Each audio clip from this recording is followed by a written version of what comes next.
Oke,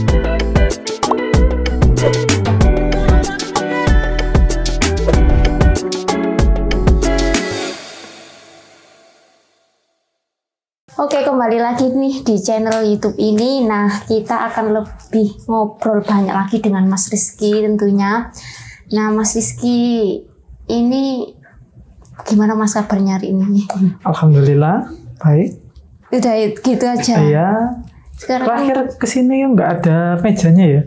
Oh iya. Sekarang udah peningkatan ya? Iya, peningkatan dong. Kan suasana baru. Suasana baru di tahun yang baru, mau tahun baru, suasana baru berarti. Nah, ini Mas Rizky, kita kan kemarin bahas tentang toko kelontongnya Mas Rizky ya. Iya. Nah, aku mau tanya banyak lagi nih tentang bisnisnya Mas Rizky yang di toko kelontong. Nah, Mas Rizky ini menurut Mas Rizky ya, ciri-ciri toko kelontong yang sukses itu kayak gimana Mas? Untuk ciri-ciri toko kelontong yang sukses ada, kalau menurutku sih ada banyak banget sih untuk ciri-cirinya. Yang pertama bisa jadi punya pelanggan yang tetap.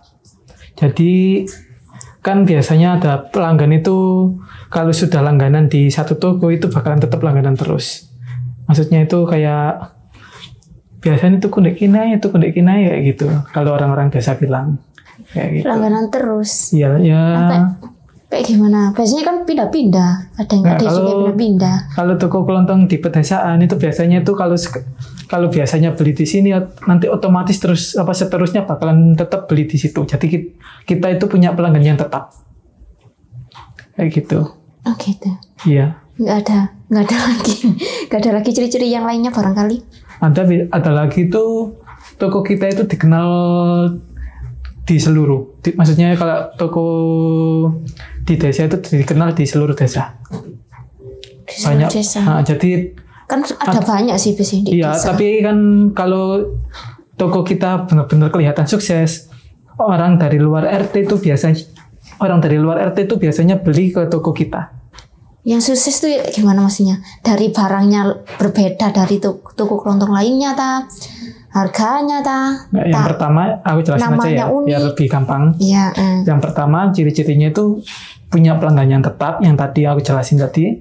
Yang kedua itu pelanggan yang beli ke toko kita itu nggak hanya sekitaran itu saja. Kemarin terakhir saya kesini bilang kan untuk pelanggannya kan sekitar RT. Iya. Nah, jadi kalau tokonya sudah sukses untuk promosinya ke orang-orang itu biasanya di luar RT itu juga tetap datang ke toko kita. Oh, berarti awalnya dari promosi dulu. Iya. Makanya yang kemarin itu ya promosi dulu, iya. Terus ada pelanggan tetap. Ada pelanggan tetap atau langsung pelanggan di luar jangkauan kita, maksudnya itu di luar RT kita juga belinya itu di kita, bukan ke toko yang ada di RT tersebut. Gitu. Kalau namanya sendiri mempengaruhi nggak nama yang unik gitu? Namanya juga mempengaruhi. Kadang itu kalau orang-orang desa, kalau orangnya itu istilahnya itu berwibawa atau dikenal di seluruh desa, contohnya ya, orang ini pernah jadi kepala desa. Nah, kepala desa kan otomatis dikenal oleh orang-orang desa. Nah, kalau kepala desa ini sudah turun jabatan atau jabatannya sudah diganti, terus orangnya mau buka toko kelontong kayak gitu, nanti orang-orang juga bakalan tahu. Maksudnya itu nama tokonya itu ngikutin nama orangnya. Jadi kan ada kayak toko Pak Sabar, toko Bu Wiwi, toko Mbak Nur kayak gitu. Gitu. Nah, Mas Rizky ini tokonya apa namanya? Kalau saya ini tokonya juga tetap nama orang tua. Soalnya orang tua juga istilahnya itu sering ikut paguyuban desa. Jadi orang-orang tahu kalau toko itu tokonya saya atau toko ibu saya kayak gitu. Soalnya punya komunitas sendiri itu ya ikut gitu di desa. Terus, nah ini Mas biasanya kalau kayak barang sendiri itu juga mempengaruhi nggak? Kesediaan barang, variasi barang maksudnya? Ya mempengaruhi. Kadang juga meskipun barangnya nggak lengkap, itu orang tetap ke toko kita cuman tanya aja. Ada barang ini apa enggak? Ada barang ini apa enggak? Kayak gitu. Jadi nanti kalau ada orang tanya kayak gitu, kita bisa ngelisnya, bisa kita list, nanti kita beli, kita kulaan istilahnya. Yang ditanyakan si pelanggan. Yang ditanyakan pelanggan. Paling kalau ada pelanggan kayak gitu ya, kita jawabnya itu nanti mungkin minggu depan atau mungkin besok kita kulakan. Nanti kita adakan untuk barang tersebut. Tapi itu nggak sih Kalau kelengkapan juga termasuk variasi ya. Kelengkapan juga termasuk variasi. Nah ini di toko kelontongnya Mas Rizky sendiri nih, kalau boleh tahu di sana biasanya Mas Rizky menyediakan barang apa saja, Bing? Selain yang rata-rata toko kelontong yang disediakan barang apa aja? Itu kalau di tokoku biasanya itu ada alat-alat rumah tangga kayak apa namanya itu, sabun, sampo, terus jajan-jajan untuk anak kecil kayak ciki-ciki. Aku juga sambil berjualan sosis di rumah, goreng-goreng sosis itu, iya, pentol, sama LPG juga, galon juga, pulsa juga. Jadi semua pulsa itu ada ya berarti ada, ya? Pulsa ada. Banyak juga yang orang-orang yang ngambil pulsa itu dari tokoku. Istilahnya itu kalau nggak salah di dunia pulsa itu jadi agenku, jadi downline-ku. Kayak gitu. Sudah berikut downline juga berarti kan pulsanya. Lah kalau yang paling laris nih di toko kelontongnya Mas Rizky biasanya apa, Mas Fen? Kalau yang paling laris cepet itu biasanya untuk yang jajanan-jajanan anak kecil gitu. Kan soalnya di tempatku kan banyak anak kecilnya. Di desa kan anak kecil kan sering keluar rumah main-main ya gitu. Itu biasanya rame. Sama untuk LPG galon gitu. Itu yang paling itulah best seller. Kalau pulsa biasanya aku ngandelin cuman dari agen yang aku rekrut itu. Jadi orang-orang jadi agenku. Nah, itu aku ngandelin pendapatan dari pulsa itu dari situ. Nggak bingung ya Fen memilah-milah itu. Kalau awal-awal sih bingung, sering juga uangnya itu kecampur. Jadi uang untuk pulsa itu kecampur ke toko kayak gitu. Tapi yang ngejalin sekarang toko kelontongnya Mas Rizky ya, Mas Rizky sendiri. Tadi bantu sama orang tua atau orang lain gitu. Kalau toko itu saya sendiri sama ibuku. Oh ibu. Dibantu sama ibu. Soalnya kan saya juga nggak di rumah terus, ada kerjaan lain di luar. Makanya dibantu ibu tadi ya. Iya. Oke. Nah, jadi selanjutnya nih cara mempertahankan pelanggan. Kan katanya Mas Rizky ada beberapa pelanggan yang tetap ya tadi. Nah, cara mempertahankan pelanggan tetap itu biasanya apa, Mas Rizky? Biasanya itu dari pelayanan. Pelayanan yang dimaksud itu kayak kita nanggepin pelanggannya itu gimana? Ramah kayak gitu ya. Dari pelayanan. Nah, habis dari pelayanan biasanya itu dari harga?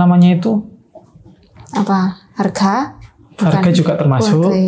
Kita juga tapi meskipun harganya kita agak mahal, kalau orangnya nyaman sama pelayanannya kita, itu orangnya tetap langganan. Kan biasanya ada nih, kalau toko kelontong yang lain ya, nggak kan mau beli ini, kadang nunggu lama buat orangnya keluar, kadang juga beli LPG gitu ya, nggak disuruh masangkan penjualnya itu nggak bisa. Kan ada, Mbak beli LPG. Dipasang juga Iya, kadang saya juga nyediain kalau beli LPG di toko saya ya. Nanti kalau nggak bisa masang, bisa dibantu pasangkan sama saya. Oh, bisa dibantu masangkan juga berarti? Iya, kayak gitu. Biasanya toko yang lain kan, Mbak beli LPG terus bisa tolong pasangkan di rumah, kan jarang ada yang mau. Cuman beli, kita dibawa pulang gitu aja. Kalau saya biasanya, kalau orangnya emang nggak bisa masang, aku bantu buat masangkan. Gitu. Nah itu Mas, biasanya toko kelontong kan ada yang ngebon. Itu ada juga yang ngebon gitu. Ada ya. Tapi nggak apa-apa ya kayak gitu. Nggak apa-apa nggak sih kalau kayak gitu? Kalau itu rugi nggak sih? Nggak apa-apa sih, soalnya kan juga tetangga kan kita juga tahu finansialnya orangnya itu. Iya, biasanya kan gitu kalau di desa-desa gitu. Ya nggak apa-apa, cuman ya itu untuk ngebonnya itu kita batasin.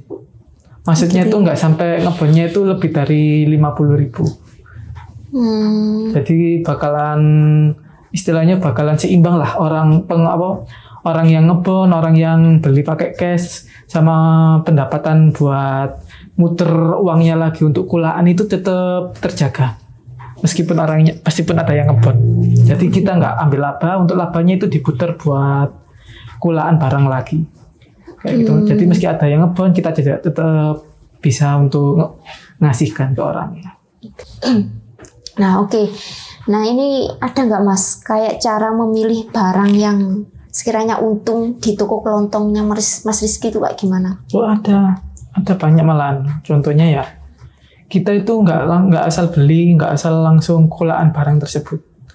Kita lihat kayak contohnya di tempatku itu kan banyak anak kecil. Nah itu biasanya anak kecil itu sukanya makan jajan yang kayak gimana? Biasanya kan anak kecil kan kalau nggak ciki atau sosis gitu yang digoreng. Nah, kita kulaannya di situ juga. Langsung kita habis itu kita lihat di daerah sekitar kita itu banyak anak kos atau orang-orang atau rumah kos-kosan lah istilahnya. Atau enggak. Kalau banyak rumah kos-kosan biasanya kalau anak kos-kosan itu butuhnya itu LPG sama galon untuk untuk suplai mereka. Kan nggak mungkin ngabisin beli botol mineral terus. Iya Jadi sih. kita juga ngedata ada di sekitaran kita itu ada apa aja. Kalau anak kecil ya kita perbanyak di suplai makanan yang ciki-ciki sama sosis.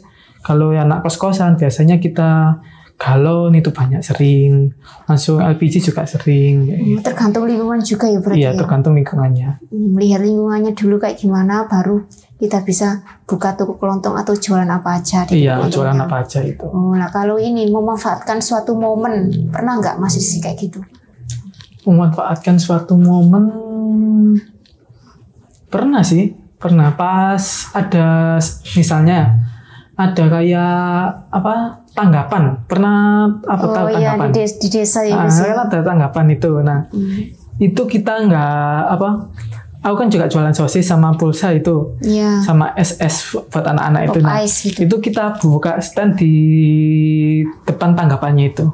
Kan biasanya kalau ada tanggapan banyak orang-orang jualan di tanggapannya itu. Nah, kita juga buka di situ.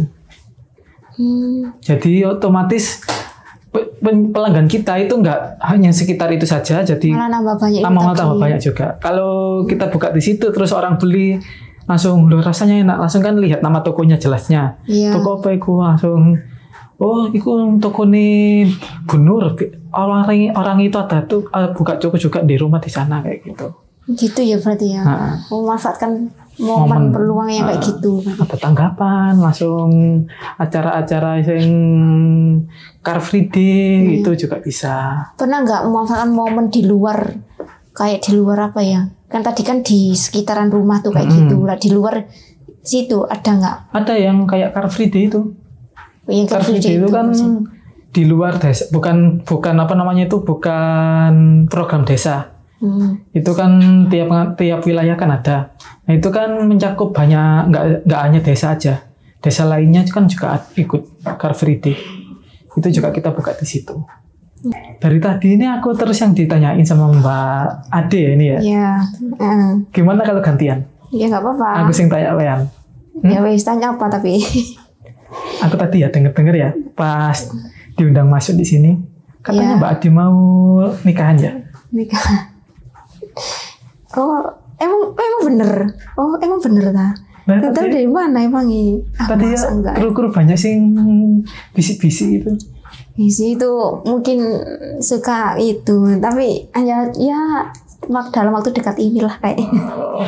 Oh, jadi closing kan Mang tadi kan mau tanya Mbak Ade Kak Berani. Ya, ini Mas kameramennya. Tadi kan mau tanya Mbak Ade Kak Berani. Ya. Udah nikahan, habis ini mau nikahan. Gitu. Loh, Mas Rizky emang juga cari calon juga tadi prosesnya. Sudah ada. Siapa ini kiranya? Oh, rahasia kalau itu. Kemarin katanya mau dibuka statusnya. Nantilah. Kalau channel ini udah sampai 100.000. Oh bener ya? Iya. Bener ya ini ya. Kalau channel ini sampai 100.000 baru. Ini kita pegang nih omongannya Mas Rizky. Kita pegang. Nah, kita akhiri dulu aja ya Mas ya. Iya. Mas Rizky kayaknya sibuk nih teman-teman. Semoga sukses juga buat Mas Rizky. Terus usahanya juga lancar. Amin.